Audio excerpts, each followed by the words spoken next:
Thank you, Mr. Chairman, for the opportunity to have this conference.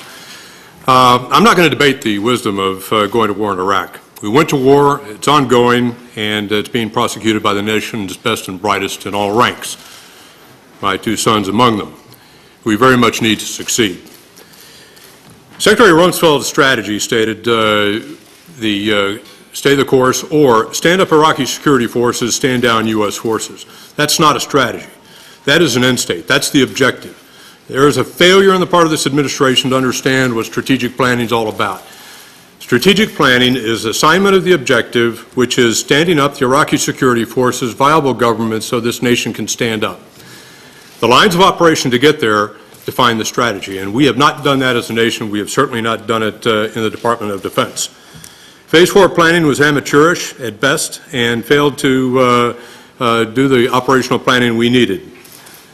The establishment of the Iraqi security forces started off with a 24-page PowerPoint briefing built by CENTCOM and approved by Secretary Rumsfeld. I reported to Baghdad on 13 June and met with Colonel Roland Tissot and 4 other men borrowed from the CENTCOM staff to craft the future of Iraq's Army. The joint manning document would never hit 50%. That's the document that assigns the personnel to build out that force.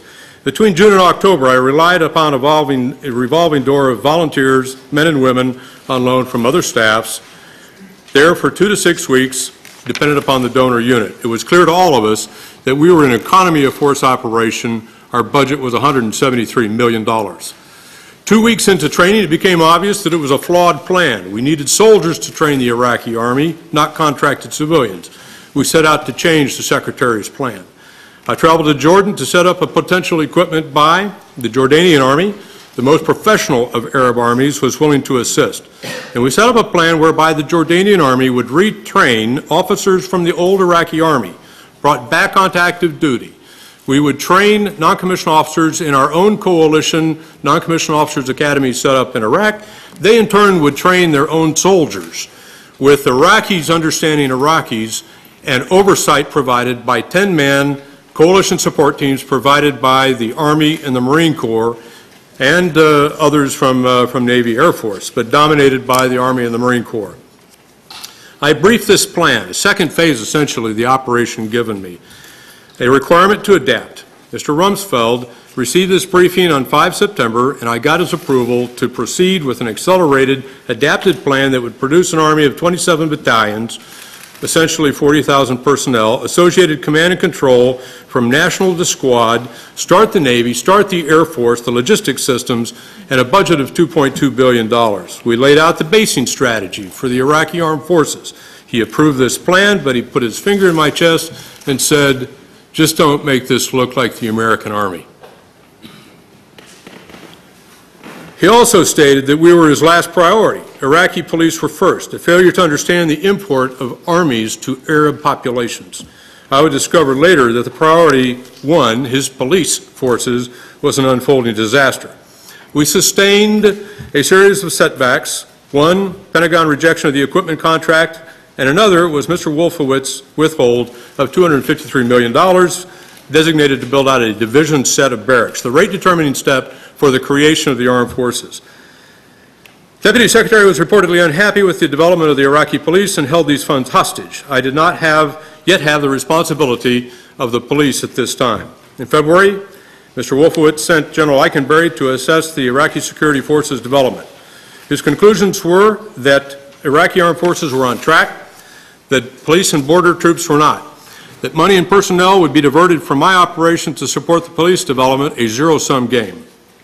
The result became what would be the third phase of the original requirement, and that's to build out the Iraqi Army, the police, National Guard, border enforcement, and facilities protection troops.